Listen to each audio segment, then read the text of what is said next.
Monday, fresh start, new week. You've prepped the meals, you've set the alarm for the morning walk, you've bought the Greek yogurt. You are doing this. Tuesday, nailed it. Protein at breakfast, walked for 20 minutes, drank the water, felt like a different human. Wednesday, work exploded. Didn't eat lunch until 2 p.m, had pasta with the kids, no protein in sight, forgot the water, fell asleep on the sofa at 9 p.m. Thursday, woke up, feeling guilty, thought, well, that's the week ruined now. Had toast for breakfast, ate an entire sharing bag of salt and vinegar crisps at 4 p.m, not because I was hungry, because what's the point? I've already failed. Friday, started Googling new menopause diet plan because clearly the last one didn't work. Does that sound familiar? If you're nodding, possibly with the crisps, this episode is for you. The crisps are not the problem. The pattern is the problem, and today we're going to break it.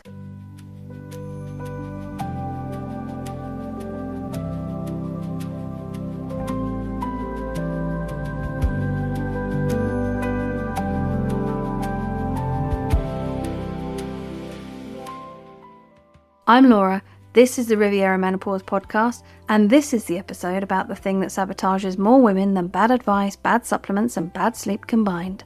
Perfectionism. The all or nothing pattern. The belief that if you're not doing it perfectly, you're not doing it at all. We've all been there. And it's often high achievers that are the worst at this. Here's the cruel irony. The women who are most likely to struggle with menopause management are the ones who are most successful in the rest of their lives, high achievers. The women who've built careers and families by setting standards and meeting them every single time. That approach has worked for everything else, but menopause introduces a variable that your high-achieving brain cannot control, a hormonal environment that's changed the rules. Your energy fluctuates, your willpower fluctuates, your ability to be consistent fluctuates. And when a high achiever's consistency fluctuates, she doesn't think, well, that's understandable. She thinks, I failed. And that thought, I have failed, is where the real damage happens. Not on Wednesday when she missed the plan, on Thursday when she abandoned it. This is so painfully common. They don't fail because the plan is too hard. They fail because they expect perfection from a body that is in flux. And when perfection doesn't happen, they interpret it as a personal failure rather than a biological reality. Your body is going through a hormonal transition that makes consistency harder. Not impossible, harder. And that distinction is important because harder means you need a different strategy. Personal failure means you need a different you. And you do not need a different you. So why does one day become a bad week, a bad month, bad year? You miss a day, and the shame arrives. Not rational assessment, shame. The hot, familiar feeling that says, you can't even do this. And on the flip side of that coin, you always do this. You're fundamentally incapable of change. Most women will usually have a favourite flavour of poison they feed to themselves here to explain not following through. But it's the same no matter what the flavour, the shame. And shame is uniquely destructive because it does not motivate. Guilt says, I did a bad thing, let me fix it. Shame says, I am a bad thing. And when you feel like you're the problem, you don't fix the behaviour. You avoid the whole subject. You stop tracking, you stop trying, you disengage. So the missed day becomes a missed week. The missed week becomes, well, I'll start again on Monday. Monday arrives and the shame is still there, so you need a new plan, a clean slate. You Google something new. You download a new app and the cycle restarts. Commit, lapse, shame, abandon, restart. That's not a failure of willpower, that's a failure of architecture. You haven't built a system for coming back. You've built a system for starting. And those are very different things. The starting's the easy part. Everyone can start Monday morning. New plan, fresh energy, shiny. That's exciting. That's dopamine. But the coming back, after a bad day, a bad week, after the shame has had its say, well, that requires something motivation can't give you. It requires a pre-planned protocol, a decision made in advance, a route back that you don't have to invent in the moment because inventing is the last thing you can do when you're drowning in cortisol and self-criticism, possibly a little dose of self-loathing in there as well. So how do you pre-plan your comeback? Here's the thing that changed everything for me, and let me tell you right off that I'm an expert at starting over. I'm a sucker for shiny new things and get bored easily, so I get the cycle in all of its messy glory. And what I'm about to share is gold dust for people like me. You need a return protocol. Not a diet plan, not a motivation hack, a pre-planned, pre-decided route back to your standards after life inevitably knocks you off them. Because life will knock you off them. That's a certainty. You will have a terrible week at work. You'll have a family crisis. You'll have a holiday full of croissants, an illness, a Wednesday when the crisps win. This is not failure. This is being a human being with a life. The question is not, how do I prevent the lapse? It's how quickly can I come back from it? Because the lapses will absolutely happen. That's normal. That's okay. That's a sign of life. So here's how you build a return protocol. 3 questions. Question number 1. What's the first thing I can do when I've had a bad day? Make it tiny. For me, it's protein at my next meal. That's it. Small enough that shame can't really argue with it. Also, it's adding something rather than taking something away. So for me, that feels more like a positive thing. I don't know what the brain science says on that, but there you have it. Question 2. What's my minimum viable version of my standards? Not ideal, minimum. What does a terrible, stressful week look like when I'm still doing something?